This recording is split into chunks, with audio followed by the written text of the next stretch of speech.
हम भारतवासियों की उन्नति भारत को अमेरिका जैसा बनाना ये नहीं है, भारत को चाइना जैसा बनाना ये नहीं है, भारत भारत बने। संघ की ताकत और मोदी की सत्ता में राम मंदिर का सपना साकार हो रहा है। नए भारत की बदलती तस्वीर में देश की उभरती अर्थव्यवस्था है। विश्व पटल पर विश्व गुरु के रूप में भारत की निर्णायक भूमिका है। तरक्की की पटरी पर दौड़ रही भारत की ट्रेन कहां जाकर रुकेगी, इस बात की भविष्यवाणी इस बार संघ प्रमुख मोहन भागवत ने कर डाली है। इतिहास गवाह है कि प्राचीन काल में अखंड भारत कई गणराज्यों में बंट गया, जिसे मौर्य वंश में एकजुट किया गया, और वो भी चाणक्य के मार्गदर्शन में। चंद्रगुप्त मौर्य के समय में जिस अखंड भारत की नींव रखी गई थी, वो अखंड भारत पश्चिम में फारस यानी ईरान से पूर्व में बंगाल तक और उत्तर में कश्मीर से लेकर दक्षिण में तमिलनाडु तक फैला था। और आज इसी अखंड भारत की तस्वीर को पुनः विश्व पटल पर देखने की इच्छा संघ प्रमुख मोहन भागवत ने दिखाई थी। लेकिन उससे पहले दिन पर दिन तरक्की कर रहा भारत क्या विश्व शक्तियों के आगे टिक पाएगा? 140 करोड़ भारतीयों का नेतृत्व करने वाले पीएम मोदी के सपनों का भारत कैसा है?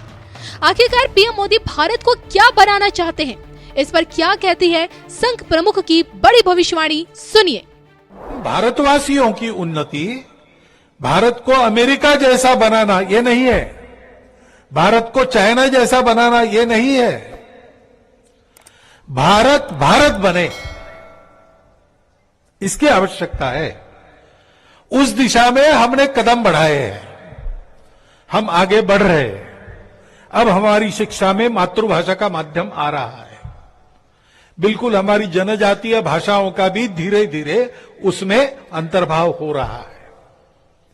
हमारे अर्थतंत्र में हम आजकल बात कर रहे हैं मेक इन इंडिया, और उससे आगे जाकर हम कह रहे हैं कि इंडिया के जगह भारत का उपयोग करो। हम भारत है, प्रॉपर नाउन का भाषांतर नहीं होता, ट्रांसलेशन नहीं होता, इसलिए भारत को हर भाषा में भारत ही कहना चाहिए।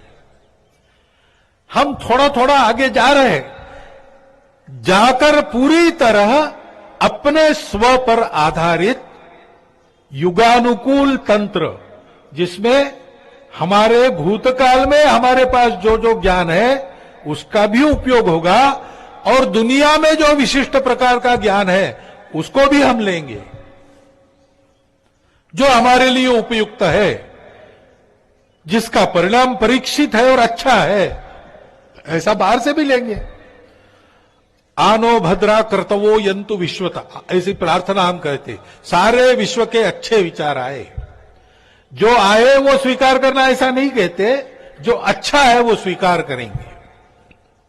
अपने देश में भी जो पहले से चला आया है उसकी भी परीक्षा करेंगे, जो युगानुकूल है वो लेंगे, जो हमारा है उसको युगानुकूल बनाएंगे, जो बाहर से आता है उसको देशानुकूल बनाएंगे, उसके आधार पर भारत खड़ा करेंगे।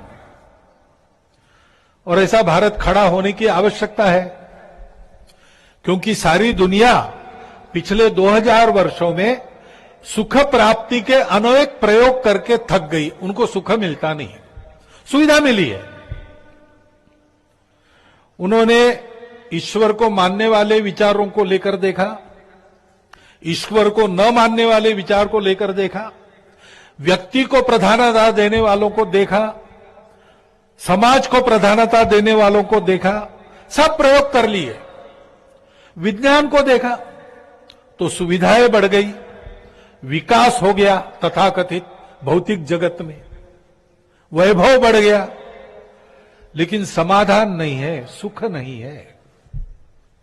दुनिया में युद्ध बंद नहीं हुए, कलह थमा नहीं है।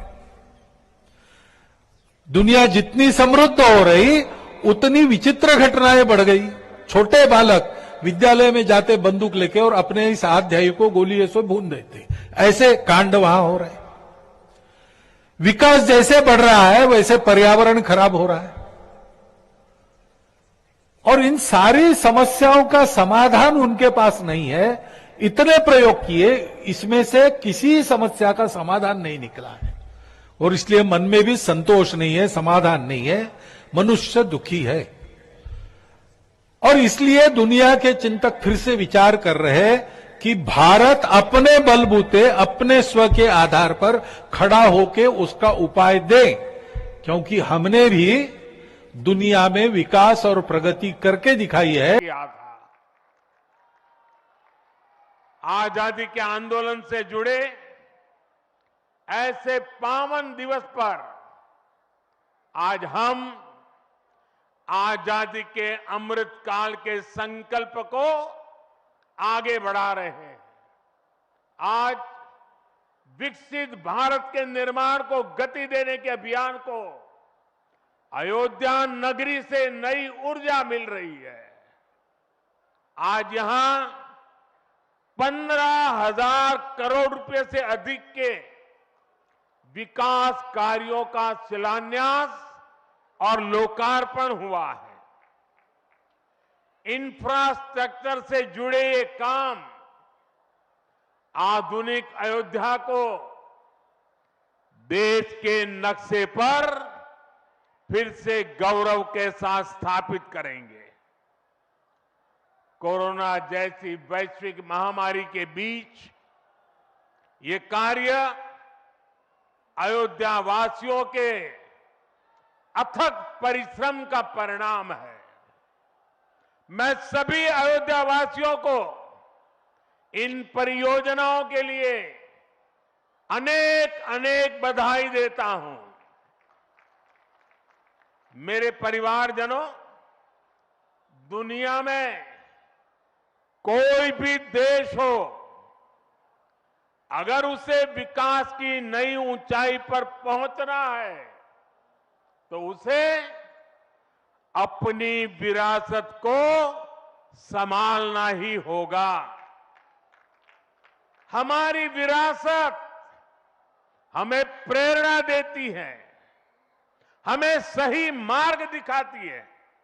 इसलिए आज का भारत पुरातन और नूतन दोनों को आत्मसात करते हुए आगे बढ़ रहा है। एक समय था जब यही अयोध्या में रामलला टेंट में विराजमान थे।